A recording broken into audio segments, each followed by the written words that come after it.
O Muballigh, for you is my prayer. O Muballigh, for you is my prayer. May you keep ascending success stair. O Muballigh, for you it's my prayer.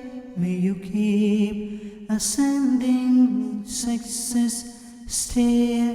الحمدللہ رب العالمین والصلاة والسلام علی سید المرسلین اما بعد فاعوذ باللہ من الشیطان الرجیم بسم اللہ الرحمن الرحیم. پڑھیے الصلاة والسلام علیک یا رسول اللہ وعلی آلک واصحابک یا حبیب اللہ. الصلاة والسلام علیک یا نبی اللہ وعلی آلک واصحابک یا نور اللہ. پردے میں رہ کر سننے والی اسلامی بہنوں، نبی پاک صلی اللہ تعالی علیہ وسلم کا فرمان عالی شان ہے، نیت المؤمن خیر من عملی. مومن کی نیت اس کے عمل سے بہتر ہوتی ہے. آئیے نیت کیجئے کہ اللہ عز و جل کی رضا پانے، ثواب کمانے کے لیے اول تا آخر بیان میں شرکت کریں گے، ادھر ادھر دیکھنے سے بچتے ہوئے، بات چیت کرنے سے بچتے ہوئے. ممکن ہوا تو بیان کی تعظیم کی نیت سے دو زانوں بیٹھ کر بیان سنیے. درود پاک کے بے شمار فضائل و برکات ہیں. سرکار دو عالم صلی اللہ تعالی علیہ وسلم کا فرمان عالی شان ہے، ان اللہ لینظر الی من یصلی علی. بے شک اللہ تعالی اس بندے پر نظر رحمت فرماتا ہے جو مجھ پر درود پاک پڑھے. ومن نظر اللہ الیہ لا یعذبہ ابدا. اور جس پر اللہ تعالی رحمت کی نظر کرے اسے کبھی عذاب نہ دے گا. یعنی رب کی رحمت کی نظر پانے کا بہترین نسخہ درود پاک ہے. اسلامی بہنیں موجود ہیں، طرح طرح کی پریشانیاں ہوتی ہیں، گھریلو پرابلمز ہوتی ہیں، خاندان کے مسائل ہوتے ہیں، معاشی مسائل ہوتے ہیں. آپ کسی بھی مصیبت میں ہیں، کسی بھی پریشانی میں ہیں، بیماری میں ہیں، مشورہ دوں گا درود پاک کو اپنا معمول بنائیں، کثرت سے درود پاک پڑھتے رہیے، انشاءاللہ ضرور کرم ہوگا. آئیے محبت کے ساتھ درود پاک پڑھ لیجئے. صلو علی الحبیب صلی اللہ تعالی علی محمد صلی اللہ علیہ وسلم. آج جس موضوع پر ہم نے مدنی پھول لینے ہیں وہ ایک ایسی عبادت ہے، بلکہ یوں کہا جائے وہ اہم ترین عبادت احادیث میں جس کو عبادت کا مغز قرار دیا گیا، وہ عبادت ہے. لیکن بدقسمتی سے اس کو عبادت ہم سمجھتے کم ہیں، اس کی طرف توجہ کم ہے، حالانکہ وہ سمجھ لیں بہت سارے مسائل کا حل ہے. اور وہ کیا ہے انشاءاللہ عرض کرتا ہوں.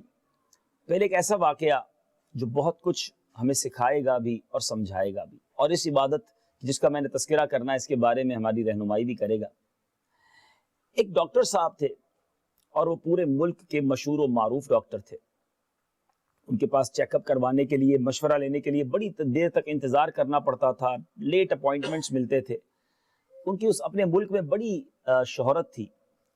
اب ملک نے یہ طے کیا کہ فلاں ڈاکٹرز کو بلایا جائے، پوری دنیا کے بڑے بڑے لوگوں کو بلایا جائے اور اس ڈاکٹر کو سرٹیفکیٹ اور بڑی تعظیم سے نوازا جائے. یہ سوچ کر ڈاکٹر بڑا خوش ہوا کہ آج مجھے یہ موقع مل رہا ہے کہ دنیا کے کئی لوگوں کے سامنے میری تعظیم ہوگی اور مجھے جناب ایک اعزاز سے نوازا جائے گا. ڈاکٹر صاحب نے فلائٹ بک کی. دوسرے دن سیمینار تھا. فلائٹ بک کر کے جب وہ جہاز میں بیٹھے تو جہاز اڑنے کے بعد اعلان ہوا کہ جہاز میں کوئی فنی خرابی ہو گئی ہے، اور قریبی ایئرپورٹ پہ جہاز کو اتار لیا گیا. اور تھوڑی دیر بعد یہ بھی اعلان ہوا کہ اب دوسرا جہاز بلوایا جائے گا، یہ فنی خرابی دور نہیں ہو رہی. ڈاکٹر صاحب کاؤنٹر پر گئے، جا کر کہا کہ کسی بھی صورت مجھے صبح پہنچنا ضروری ہے اور میرا وہاں پر بہت بڑا پروگرام ہے، دنیا بھر سے لوگ آ رہے ہیں اور مجھے وہاں شیلڈ دی جانی ہے، میرے لیے بڑے انعام کی دن ہے اور آپ نے میرے ساتھ ایسا کر دیا. تو ایئرپورٹ اسٹاف نے بتایا کہ اگلا ایک دن مزید آپ کو اسی چھوٹے سے ایئرپورٹ یا شہر میں گزارنا پڑے گا کیونکہ ہمارے پاس دوسرا جہاز نہیں ہے. ہاں البتہ آپ اپنے مطلوبہ شہر جانا چاہتے ہیں تو آپ گاڑی لے لیجئے اور چند گھنٹوں میں امید ہے کہ آپ صبح سے پہلے وہاں پہنچ جائیں گے۔ ڈاکٹر صاحب پریشان تو بہت ہوئے، مگر سوچا کہ پہنچنا بھی ضروری ہے، رینٹا کار لی اور گاڑی لے کر اس شہر کی طرف چل پڑے۔ جیسے جیسے آگے جاتے گئے اچانک راستے میں موسم خراب ہوا، اتنا موسم خراب ہوا، اتنی بارش ہوئی کہ آپ راستہ بھٹک گئے، اور اب بھوک بھی لگنے لگی، رات کا وقت بھی ہو گیا، پتہ بھی نہیں میں کہاں ہوں، اور تیز آندھی، تیز بارش، ایک طرف وہ انعامات، وہ پلاننگز، وہ محسوسات تھے، دوسری طرف یہ بھی غصہ تھا کہ نہ جانے میں کہاں آ گیا، اب بھوک بھی ستانے لگی۔ آخر کار ڈاکٹر صاحب نے ایک چھوٹا سا گھر دیکھا اور اس کا دروازہ کھٹکھٹایا۔ ایک بوڑھی عورت باہر آئی، ڈاکٹر صاحب نے کہا کہ کیا میں آپ کے گھر سے ایک فون کر سکتا ہوں، کیونکہ میرا فون بھی ڈیڈ ہو گیا ہے اور موسم بھی بڑا خراب ہے۔ تو اس بوڑھی عورت نے کہا کہ بیٹا تم اس گاؤں میں ہو کہ جہاں فون بھی نہیں ہے، لائٹ بھی نہیں ہے، اور ہمارے پاس دیگر سہولیات بھی نہیں ہیں۔ اب ڈاکٹر صاحب جس نے بڑے پلاننگ کے ساتھ سفر اختیار کیا تھا، ایک ایسے گاؤں میں اسٹک ہو گئے کہ جہاں کچھ بھی نہیں تھا۔ بہرحال اس بوڑھی عورت نے کہا کہ بیٹا تم بہت طویل سفر کر کے آئے لگتے ہو، آ جاؤ گھر میں کھانا کھا لو۔ اب جب ڈاکٹر کو بھوک تو لگی تھی، کھانا کھایا، کھانا کھانے کے بعد اب اس بوڑھی عورت کا، اس خاتون کا یہ دل سے شکر گزار ہو گیا کہ اس ویرانے میں، اس مشکل میں اس نے میری مدد کی۔ اس کا جوان بیٹا بھی اس کے گھر میں تھا، مگر وہ بستر پر پڑا ہوا تھا۔ تو کھانا کھانے کے بعد وہ عورت کہنے لگی کہ بیٹا ایک کام کرو، میری ایک بڑی تمنا ہے دل کی، تم بھی یہ دعا میرے ساتھ مل کر لو۔ کہا ٹھیک ہے اماں جی بتائیں کیا دعا کرنی ہے۔ تو دعا یہ کروائی کہ بیٹا میری تمنا یہ ہے کہ میرا یہ بیٹا ہے، یہی میری ساری جمع پونجی ہے، لیکن اس کی ہڈیوں کی ایک عجیب و غریب بیماری ہو گئی ہے، اور مجھے پتا چلا ہے کہ ہمارے ملک میں ایک ڈاکٹر احمد نام کا شخص ہے کہ جو اس کا علاج جانتا ہے، مگر میں غریب عورت ہوں، میں کیسے وہاں تک اس کو لے کے جاؤں؟ اللہ سے میں روز دعا کرتی ہوں کہ یا اللہ کوئی ایسی سبیل کر دے کہ اس ڈاکٹر تک اپنا بیٹا لے جاؤں اور وہ اس کا علاج کر دے۔ یہ سن کر ڈاکٹر صاحب کی آنکھوں میں آنسو آ گئے، اور اس بوڑھی عورت سے کہتے ہیں کہ اماں جی آپ کی دعا سن لی گئی ہے، میں ہی ڈاکٹر احمد ہوں، پہلے جہاز میں بیٹھا، جہاز میں جو ہے وہ موسم خراب ہوا، ایک چھوٹے ایئرپورٹ پہ اتار لیا گیا، وہاں سے گاڑی لی کے ٹائم پہ پہنچ جاؤں گا، مگر موسم کی خرابی نے راستہ بھلوا دیا، اور کہیں اور نہیں میں آپ کے گھر پر آ کر ہی رکا۔ اللہ تعالیٰ نے کیا سبب بنایا ہے کہ مجھے آپ کے گھر تک پہنچنا تھا، یہ سارے راستے بنائے گئے، بتائیے آپ کے بیٹے کو کیا بیماری ہے، میں علاج کرتا ہوں۔ اے پردے میں رہ کر سننے والی اسلامی بہنوں، بظاہر تو یہ ایک سٹوری ہے، میں نے کتاب میں پڑھی، لیکن اس کے پیچھے جو راز ہے، اس کے پیچھے جو میسج ہے، وہ کتنا شاندار ہے کہ انسان دعا کرے، اپنے رب کو پکارے تو کیسے غیب سے راستے بنتے ہیں، کیسے مشکلیں آسان ہوتی ہیں، کیسے طوفان ٹل جاتے ہیں۔ حضرت موسیٰ علیہ السلام کا واقعہ تو آپ نے سنا ہوگا نا، کہ آپ نے ایک بار اللہ تبارک و تعالیٰ کی بارگاہ میں عرض کی مولا میرا جنت میں پڑوسی کون ہے؟ اللہ تبارک و تعالیٰ نے ارشاد فرمایا اے موسیٰ فلاں شہر کا جو کسائی ہے وہ تمہارا جنت میں پڑوسی ہے۔ حضرت موسیٰ ظاہر حیران ہوئے کہ کلیم اللہ ہے، بہت بڑا مرتبہ ہے، لیکن آپ کا جنت میں پڑوسی ایک کسائی۔ آپ تلاش کرتے ہوئے اسے پہنچے، طویل واقعہ ہے، اور اس بندے سے جا کر جب پوچھا کہ بتاؤ تمہارے ماں باپ تمہارے لیے کیا دعا کرتے؟ تو کہا جب میں اپنی ماں کو کھانا کھلاتا تھا تو میری ماں ہاتھ اٹھا کر دعا کرتی کہ یا اللہ میرے بیٹے کو جنت میں موسیٰ کا پڑوسی بنا دے۔ حضرت موسیٰ علیہ السلام نے فرمایا بیٹا تمہاری ماں کی دعا قبول ہو گئی ہے، تم ہی جنت میں میرے پڑوسی ہو۔ تو پتہ یہ چلا کہ نبی کا پڑوسی ماں کی دعا بنا دیتی ہے، اور بگڑے کام دعا جو ہے وہ بنا دیتی ہے۔ اب یہاں جو اسلامی بہنیں موجود ہیں وہ غور کریں کہ ہم دعا کس طرح مانگتے ہیں، کتنا مانگتے ہیں، اور ہمارا دعا مانگتے وقت کانسیپٹ کیا ہوتا ہے، خیالات کیا ہوتے ہیں۔ آج کے اس مختصر سے بیان میں کچھ دعا کے بارے میں عرض کرنے آیا ہوں۔ قرآن مجید فرقان حمید میں اللہ تبارک و تعالیٰ ارشاد فرماتا ہے اجیب دعوت الداعی اذا دعانی، میں دعا مانگنے والے کی دعا قبول کرتا ہوں جب وہ مجھے پکارے۔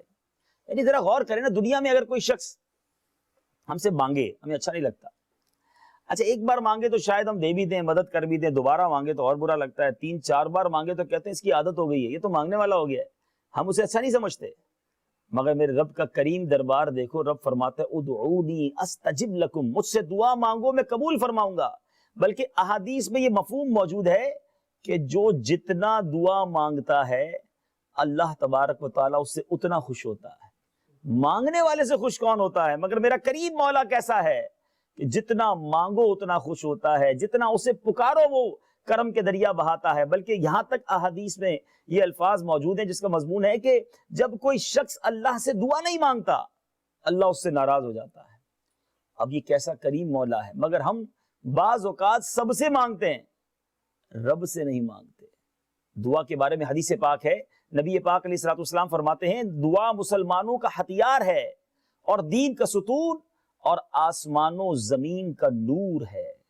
پھر میٹھے اسلامی بھائیوں اور پردے میں رہ کر سننے والی اسلامی بہنوں، ہم کیوں نہ کثرت کے ساتھ دعا کیا کریں. اب میں آج مختصر سے وقت میں یہ عرض کرنے کی کوشش کروں گا کہ دعا کے جو آداب ہیں، پہلے تو دعا کے حوالے سے کانسیپٹ کلیئر کر لیجئے کہ لوگ کہتے ہیں یار دعا اس لیے نہیں مانگتے، دعا قبول تو ہوتی نہیں، ہم جو مانگتے ہیں وہ ملتی نہیں. تو یہاں ایک بات بڑی سمجھنے والی ہے، وہ یہ ہے کہ دعا حدیث پاک ہے، سرکار دو عالم صلی اللہ تعالی علیہ وسلم سے روایت ہے کہ دعا بندے کی 3 باتوں سے خالی نہیں ہوتی. نمبر 1، یا تو اس کا گناہ بخش دیا جاتا ہے، یا دنیا میں سے فائدہ حاصل ہوتا ہے، یعنی جو اس نے مانگا وہ اسے مل جاتا ہے، یا اس کے لیے آخرت میں بھلائی جمع کر دی جاتی ہے. جب بندہ اپنی ان دعاؤں کا ثواب دیکھے گا جو دنیا میں قبول نہ ہوئی تھی، تمنا کرے گا کاش میری دنیا میں کوئی دعا قبول نہ ہوتی، ساری آخرت کے واسطے جمع کر لی جاتی. یعنی اتنا اجر ملے گا ان دعاؤں کا کہ جو دنیا میں مانگی اور اس کے بدلے دنیا میں کچھ نہیں ملا، مگر آخرت میں ثواب اتنا عظیم جمع کر دیا گیا. تو اب غور کریں، ہماری دعا نقصان ہے ہی نہیں، مانگے جاؤ مانگے جاؤ.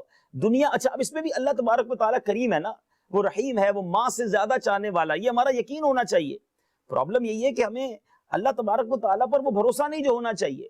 ورنہ میں اسلامی بھائیوں سے سوال کرتا ہوں، یا کچھ اسلامی بھائی بھی بیٹھے ہیں ان سے بھی سوال ہے.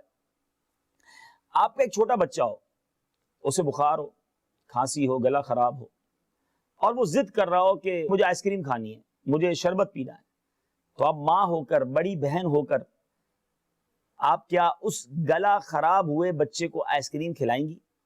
کیا اسے ٹھنڈا پانی پلائیں گی؟ حالانکہ وہ رو رہا ہے آپ کے سامنے، آپ نہیں دیں گی اسے. ہو سکتا ہے کوئی دور بیٹھا آپ کو کہے کہ آپ کیسی خاتون ہے، آپ کا بچہ رو رہا ہے کیوں نہیں دے رہی؟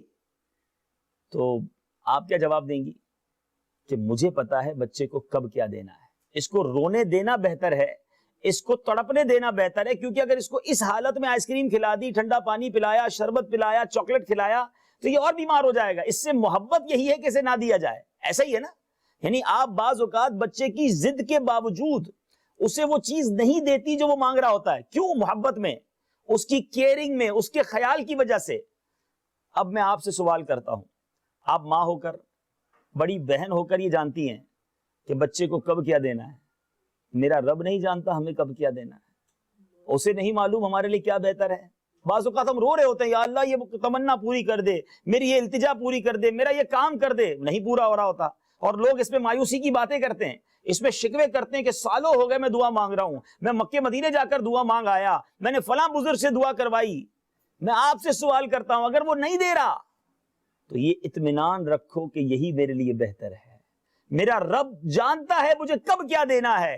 کیا معلوم جو میں مانگ رہا ہوں وہ میرے لیے زیادہ مشکل والا کام ہو، مجھے مل جائے تو میں اور برباد ہو جاؤں. رب کریم بربادی سے بچا کر ہمیں اگر وہ نہیں دے رہا، اور ہم نے حدیث میں سنا کہ جو دنیا میں دعا قبول نہیں ہوتی، یعنی دنیا میں اس کا ثمرہ نہیں ملتا، آخرت میں اتنا اجر ملے گا کہ بندہ مرنے کے بعد جب وہ اجر دیکھے گا نا تو تمنا کرے گا میری کوئی دعائی قبول نہ ہوتی. تو اب یہ سوچنے والی بات ہے، یہ سمجھنے والی بات ہے. تو خدا را اپنا یہ ذہن بنائیں کہ دعا مانگے اور دل جمعی کے ساتھ مانگے، یقین کے ساتھ مانگے. یقین بھی نہیں ہوتا، یہ بھی بتا دوں، دعا قبول نہ ہونے کے جو آداب لکھے نا، اس میں ایک ادب یہ بھی لکھا کہ اس کی دعا قبول نہیں ہوتی جس کو یقین نہیں ہوتا. مثال کے طور پہ دعا مانگتے وقت خیال ہوتا ہے پتہ نہیں قبول ہوگی نہیں ہوگی، چلو پھر بھی مانگ لیتے ہیں. تو ایسے لوگوں کی دعا قبول نہیں کی جاتی. یقین، میں رب سے مانگ رہا ہوں وہ ضرور دے گا. ایک گاؤں میں بارش نہیں ہو رہی تھی تو لوگ بڑے پریشان تھے. نماز استسقاء جو نماز کی بارش کی نماز ہے وہ ارینج کی گئی، سارے گاؤں والوں کو بلایا گیا کھلے میدان میں. تو گاؤں والے پہنچ گئے. جب گاؤں والے پہنچے تو دیکھا کہ ایک نوجوان تھا جو ہاتھ میں چھتری لے کر آیا. کئی مہینے گزر گئے، بارش نہیں، قحط ہو گیا، سوکھا. تو لوگ اس کا مذاق اڑانے لگے، اللہ کے بندے عرصے سے بارش نہیں ہوئی اور تم ہاتھ میں چھتری لے کر آئے ہو.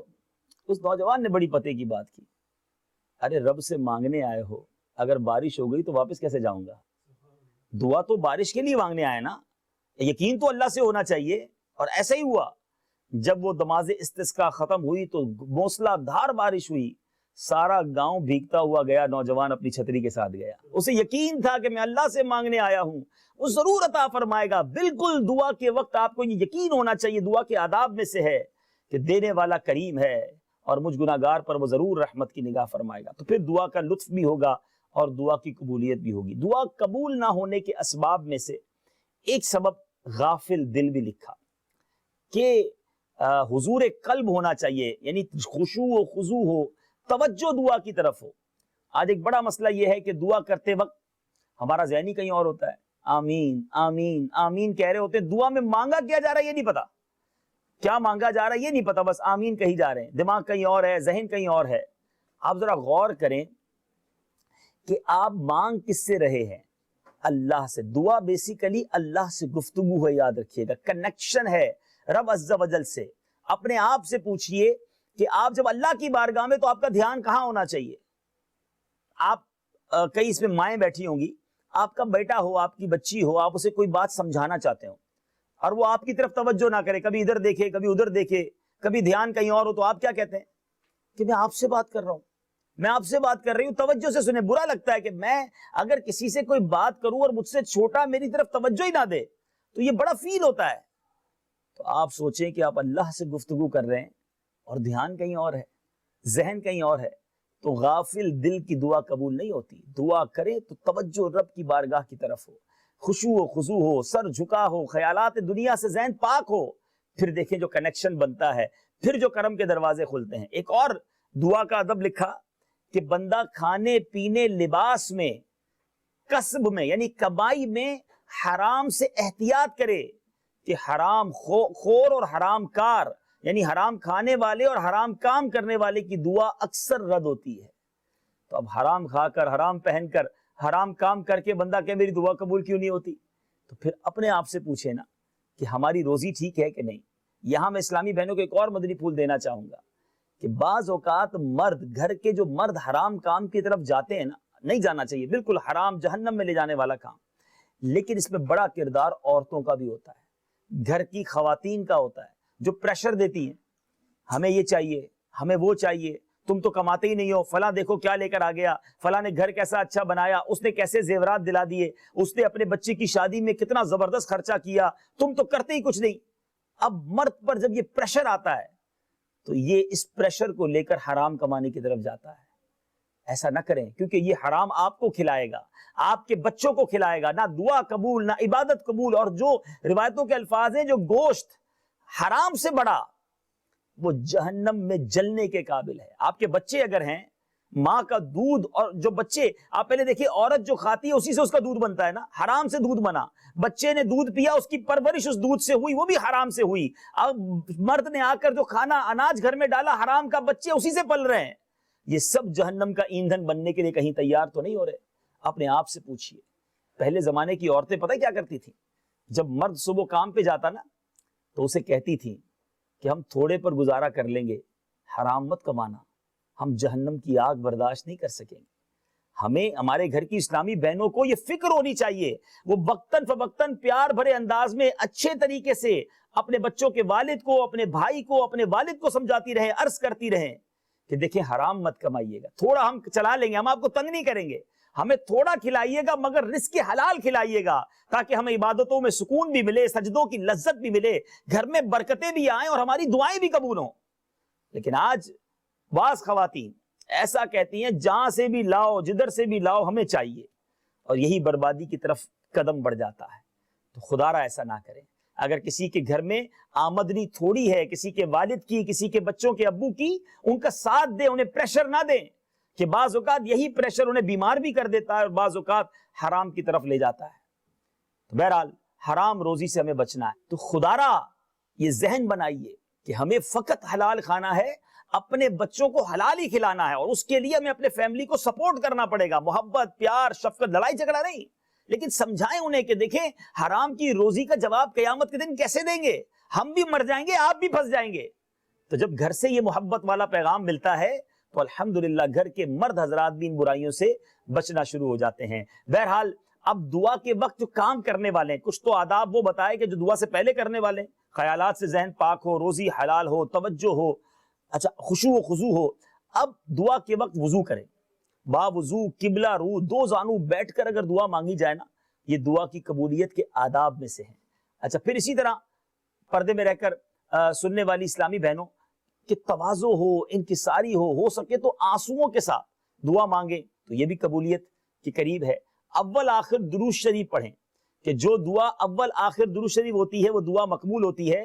امیر المومنین حضرت عمر رضی اللہ تعالیٰ عنہ فرماتے ہیں دعا زمین و آسمان کے درمیان روکی جاتی ہے، جب تک نبی پاک علیہ الصلوۃ والسلام پر درود نہ بھیجا جائے دعا اوپر نہیں جاتی۔ تو ہمیں خوب درود پاک کی کثرت بھی دعا کے دوران کرنی چاہیے۔ اچھا اب یہ تو ہو گئی دعا کے کچھ آداب۔ اب دعا کن مقامات پر مانگنی چاہیے، کن اوقات میں مانگنی چاہیے، وہ بھی کچھ سن لیتے ہیں۔ بہت سارے آداب ظاہر ہے میں مختصر ہی بیان کر سکوں گا۔ تو دعائیں کوشش کریں کہ جو حدیث کے اندر دعائیں آئی ہیں، قرآن کی دعائیں ہیں، خاص طور پہ اللہم ربنا آتنا فی الدنیا حسنۃ وفی الآخرۃ حسنۃ وقنا عذاب النار، یہ دعا اور حدیث کی دعائیں جو ہیں وہ کرتے جائیں تو انشاءاللہ اس کی خاص برکتیں ملیں گی۔ اس میں آپ چاہیں تو ہماری فضائل دعا کتاب میں سرکار علیہ الصلوۃ والسلام کی بڑی مبارک دعائیں لکھی ہیں، وہ آپ پڑھتے رہا کریں تو اس کی برکتیں ملیں گی، اس کا معنی بھی ذہن میں رکھیں۔ اب وہ اوقات، وہ ٹائمنگز یا وہ مقامات کہ جب دعا مانگی جائے تو قبول ہوتی ہے، اس میں پہلا جو لکھا وہ شب قدر۔ شب قدر کے اندر جب دعا مانگی جائے خاص قبولیت کا وقت ہے۔ روز عرفہ یعنی 9 ذو الحجہ، یہ عام ہے، یاد رہے کہ جو 9 ذو الحجہ میں عرفات میں وہ تو خاص دعا کی قبولیت کا مقام ہے، مگر 9 ذو الحجہ دنیا بھر میں کہیں بھی دعا مانگیں یہ خاص دعا کی قبولیت کا دن ہے۔ پورے ماہ رمضان میں دعا قبول ہوتی ہے۔ شب جمعہ، جمعرات کی رات جو ہے، روز جمعہ، جمعہ کا دن، ٹھیک آدھی رات کے وقت، یہ جو ہے نا خاص دعا کا وقت ہے، یہ خاص تجلی کا وقت ہے۔ اعلیٰ حضرت نے لکھا تو ہو سکے تو آدھی رات اٹھ کر تہجد پڑھیں اور اپنی کسی مشکل، کسی پریشانی کے لیے خاص اس وقت دعا مانگیں، ضرور قبول ہوگی۔ اسی طرح فرمایا کہ بہت سارے اس طرح کے اوقات لکھیں، اذان کے بعد، مسجد کو جاتے وقت، اچھا اذان و اقامت کے درمیان، اسی طرح اب پنجگانہ نماز جب فرض پڑھیں اس کے بعد، تلاوت قرآن مجید کے بعد، اچھا اسی طرح ختم قرآن کے وقت، اللہ تعالیٰ زمزم شریف نصیب کرے تو زمزم پی کر جو دعا مانگی جائے، سبحان اللہ، حدیث پاک میں ہے زمزم اس لیے ہے جس لیے پیا جائے، یعنی جس نیت سے پیا جائے وہ حاصل ہو۔ تو زمزم پینے کے بعد دعا، افطار کے وقت کی دعا بڑی زبردست ہے۔ اچھا مسلمان کے مجمع میں، ابھی آپ بہت ساری اسلامی بہنیں بیٹھی ہیں، جب بھی مجمع مسلمان ہو یہ وقت ہے دعاؤں کا، اس وقت دعا قبول ہوتی ہے۔ اور یورپ والوں کو ایک وقت بہت ملتا ہے اور وہ ہے بارش کے وقت، برستی بارش کے وقت جو دعا مانگی جائے یہ قبول ہوتی ہے۔ تو جب بھی بارش ہو سکے تو خاص دعا مانگا کریں، اللہ تعالی ہم سب کی مشکلیں آسان فرمائے۔ تو چند میں نے اوقات بھی بتا دیے، اللہ تبارک و تعالی ان اوقات میں ہمیں دعائیں مانگنا نصیب فرمائے۔ اب ایک بات بڑی اہم میں نے عرض کرنی ہے بیان کے آخر میں، اور وہ یہ ہے کہ اسلامی بہنوں کی ایک بڑی عجیب سی عادت ہے کہ وہ بد دعائیں بہت کرتی ہیں، کوسنے بہت دیتی ہیں۔ ایسا نہ کیا کریں۔ بعض اوقات اپنے بیٹے کو، اپنی بیٹی کو، اپنے بچوں کو کسی کوئی بات بری لگ گئی، ناراضگی ہو گئی، فوراً منہ سے کچھ نکال دیا، ہمیں نہیں پتا کہ یہ قبولیت کا وقت تو نہیں، بعد میں اسی بیٹے کو وہ بیماری لگ گئی، تجھے کیڑے پڑے، تو برباد ہو جائے، تو پریشان ہو جائے، تو کبھی خوش نہ رہے۔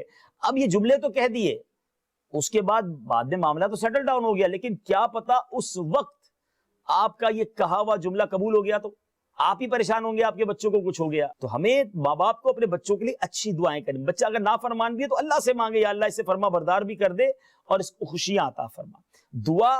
دعائے بد جو ہے وہ بھی کیسی لگ جاتی ہے۔ ایک عجیب و غریب واقعہ سنیے کہ ایک شخص کٹے ہوئے بازو کے ساتھ بازار میں آواز لگا رہا تھا کہ جو شخص میرا قصہ جان لے وہ کبھی کسی پر ظلم نہیں کرے گا۔ کسی نے پوچھا بھائی تمہاری کیا کہانی ہے؟ تو اس نے جو واقعہ سنایا وہ کچھ یوں تھا کہ ایک بار میں بازار میں گیا، میں حکومتی آدمی ہوں، پولیس والا ہوں، یعنی